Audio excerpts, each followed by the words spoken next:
केंद्रीय गृह राज्य मंत्री नित्यानंद राय ने डिप्टी सीएम तेजस्वी यादव के बयान पर प्रतिक्रिया देते हुए कहा कि वो लड़कर नहीं जीते हैं, भ्रम फैलाकर जीत गए तो जीत गए, भविष्य में अब वो जीतने वाले नहीं हैं। जनता समझ गई है, वो जनता के लिए नहीं अपने राजनीति के लिए करते हैं और अपने परिवार के लिए राजनीति करते हैं। नित्यानंद राय ने आगे कहा कि बिहार में अपराधी राज समाप्त होना चाहिए कि नहीं होना चाहिए। आगे उन्होंने कहा कि बिहार की 40 की 40 सीटें 2024 में प्रधानमंत्री को तीसरी बार प्रधानमंत्री बनाने के लिए बिहार की जनता और देश की जनता चल पड़ी है। वहीं धारा 370 को लेकर नित्यानंद राय ने कहा कि 370 हटने के बाद कश्मीर में जो विकास की धारा बह रही है, वहाँ के विकास के कारण लोगों को काफ़ी रोजगार मिल रहा है। वहाँ एक ऐसा माहौल बना है कि वहाँ के नौजवान रोजगार चाहते हैं। लाखों की संख्या में कश्मीर में भी रोजगार मिलने वाला है। आइए आपको सुनवाते हैं और क्या कुछ कह रहे हैं नित्यानंद राय।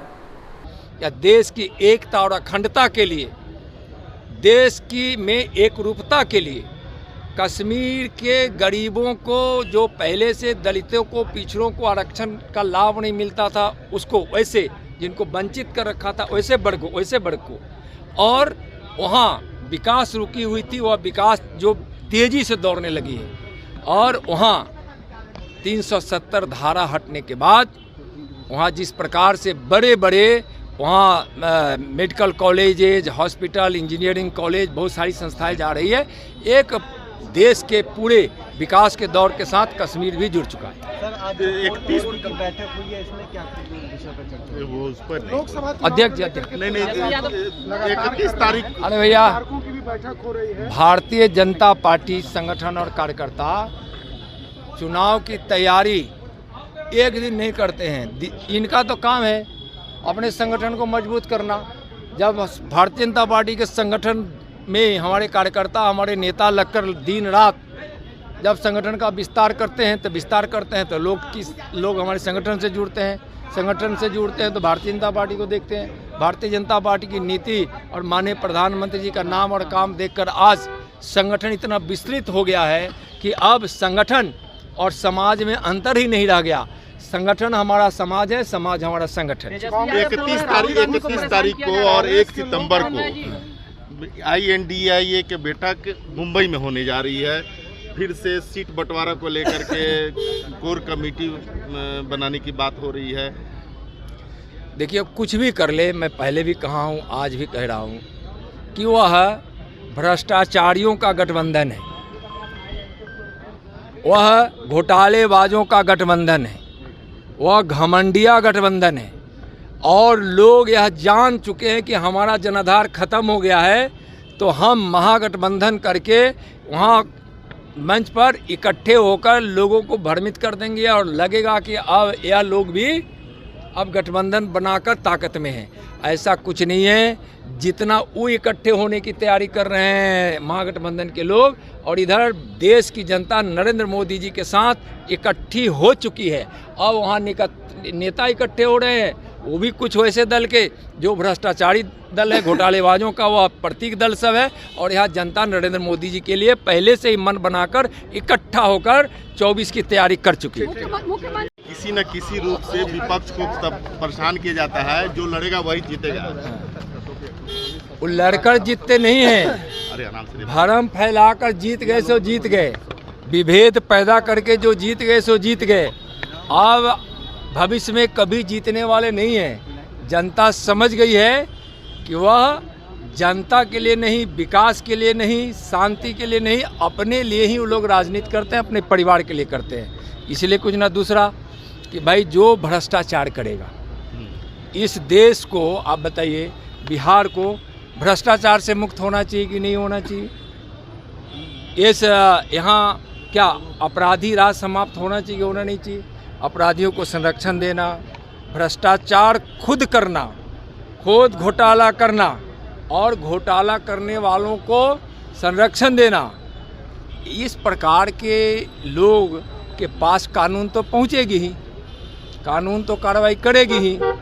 बिहार के लोग समझ गए हैं, इसलिए वो लोग बौखलाए हुए हैं। महागठबंधन के लोग, बिहार की जनता उनको अच्छी सबक सिखाने वाली है। 40 की 40 सीट 2024 में माननीय प्रधानमंत्री जी को शानदार तरीके से तीसरी बार प्रधानमंत्री बनाने के लिए बिहार की जनता और देश की जनता चल पड़ी। 370 आज हटने का 4 साल पूरा हुआ है।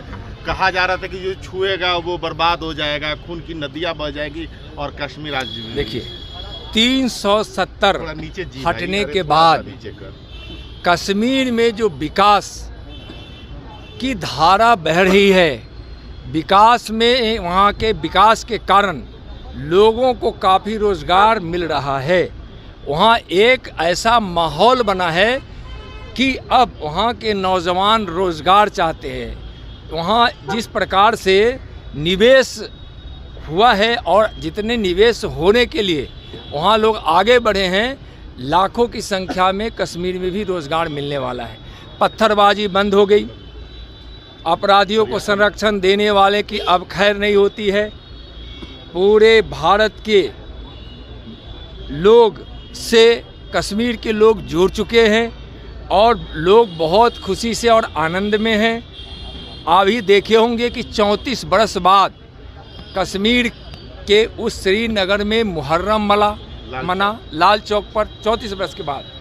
अब खेतों में किसान ठीक से खेती कर रहे हैं, फल के सेब के खेती करने वाले खेती कर रहे हैं, फसल उगाने वाले फसल उगा रहे हैं। वहाँ उद्योग लग रहा है, वहाँ अच्छे अच्छे शिक्षण संस्थान खुले हैं, रेल लाइन गई वहाँ अच्छे तरीके से सड़कें बन रही है और अभूतपूर्व पर्यटकों की वहाँ वृद्धि हुई है। 1.5 करोड़ पर्यटक वहाँ अब कश्मीर जाने लगे हैं। इसका मतलब है कि वहाँ सबके रोजगार के रास्ते खुले हैं, शांति का माहौल है।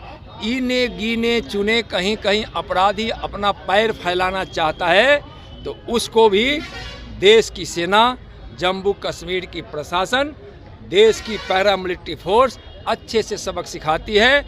अब उसको संरक्षण देने वालों को पर भी अब कार्रवाई होती है, उसमें भी कार्रवाई होती है। देश कश्मीर से आतंकवाद लगभग समाप्ति। अगर आपने अभी तक हमारे चैनल को सब्सक्राइब नहीं किया है तो हमारे चैनल को जल्द से जल्द सब्सक्राइब करें, लाइक करें, शेयर करें और कमेंट करें।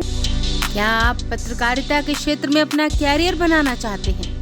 तो आज ही royal Ashoka institute of mass communication and journalism में अपनी जगह सुनिश्चित करें। आर्यभट्ट ज्ञान विश्वविद्यालय पटना से मान्यता प्राप्त 100% प्लेसमेंट के साथ royal Ashoka institute of mass communication and journalism नामांकन जारी है। हमारा पता है DS/16 गायत्री मंदिर के समीप, कंकड़ बाग, पटना 8,20,000। आप हमें संपर्क भी कर सकते हैं। हमारा मोबाइल नंबर है 9955456126।